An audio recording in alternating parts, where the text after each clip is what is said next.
ഇവിടെ എല്ലാ പള്ളികളിലും ദിവ്യ തകർത്ത് നടക്കുകയാണ്. ഞാൻ എന്തായാലും പണ്ട് പള്ളിയിൽ നിന്ന് പോകാത്തതുകൊണ്ട് എനിക്ക് വിഷയമല്ല. എന്തോ എനിക്ക് പാടിയതൊന്നും ഇഷ്ടമല്ല. എനിക്കിങ്ങനെ പറന്ന് പറന്ന് നടക്കണം. എന്ത് രസമല്ലേ? നിന്നെ ഞാൻ യേശു ശില്പാക്കാൻ കൊണ്ടുവന്നതല്ലേ, നീ അതിനിടയ്ക്ക് എവിടേക്കാണ് ഓടിപ്പോയത്? ഞാനോ? യേശു? എനിക്കൊന്നും വയ്യ. നിങ്ങൾ വേറെ ആളെ നോക്ക്. എനിക്കിങ്ങനെ പ്രതിമായൊന്നും വയ്യ. എനിക്കിങ്ങനെ പറന്ന് പറന്ന് നടക്കണം. നിങ്ങളൊന്ന് പോയിക്കേ മാഷേ. നിൽക്കടാവിടെ, നിന്നെ ഞാൻ കൊണ്ടുവന്നിട്ടുണ്ടെങ്കിൽ നിന്നെ ഒരു ശില്പാക്കാൻ എനിക്കറിയൂ. ആശ്വാസമായി. ആ ശില്പി പോയല്ലോ, ഇനി സമാധാനത്തോടെ ഇരിക്കാം. യോനെ, നിന്റെ അനുസരണക്കേട് മാറിയില്ലേ? അത് അനുസരണക്കേടല്ലല്ലോ, അതിന്റെ അവകാശമല്ലേ. എത്ര ആയാലും നമ്മൾ ശില്പങ്ങളല്ലേ. അതും ശരിയാ. എന്റെ പേരാണ് യോന. എനിക്ക് ഒരു കഥ പറയാനുണ്ട്. പണ്ട് ദൈവം എന്നോട് പറഞ്ഞു നിനവയിലേക്ക് പോയി അവിടുത്തെ ജനങ്ങളെ ദൈവത്തിങ്കിലേക്ക് കൊണ്ടുവരാൻ. പക്ഷെ ഞാൻ അതൊന്നും കേൾക്കാതെ വലിയ കപ്പൽ കയറി തർശീഷിലേക്ക് പോയി. പിന്നെയോ കപ്പലിലുള്ളവർ എന്നെ കടലിലേക്ക് ഇട്ടു. അവിടെ നിന്ന് എന്നെ ഒരു തിമിംഗലം കിട്ടി.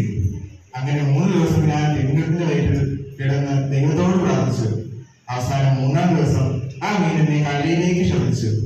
പിന്നീട് ഞാൻ ഒരിക്കലും ദൈവത്തോട് അനുസരണക്കേട് കാണിച്ചിട്ടില്ല. ഈ വർഷം നിങ്ങൾ എൻ്റെ ഒരു വാക്ക് പഠിച്ചല്ലോ, അതൊന്നും ആവാമോ?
എനിക്കുണ്ടായ കഥ പറയാൻ. എന്റെ ജീവിതത്തിലേക്ക് കർത്താവ് വെളിച്ചം വിതറിയ കഥ.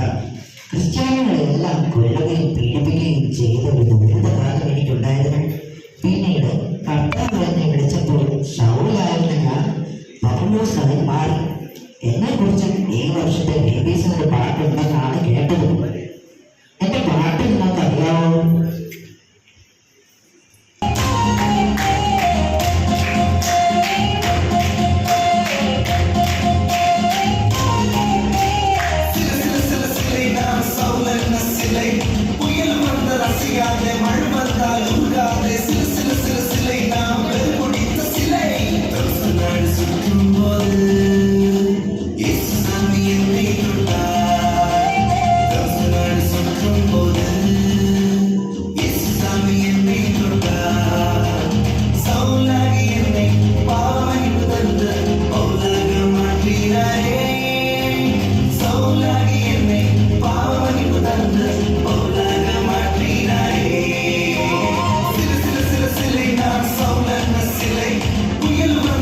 ചെയ്യാൻ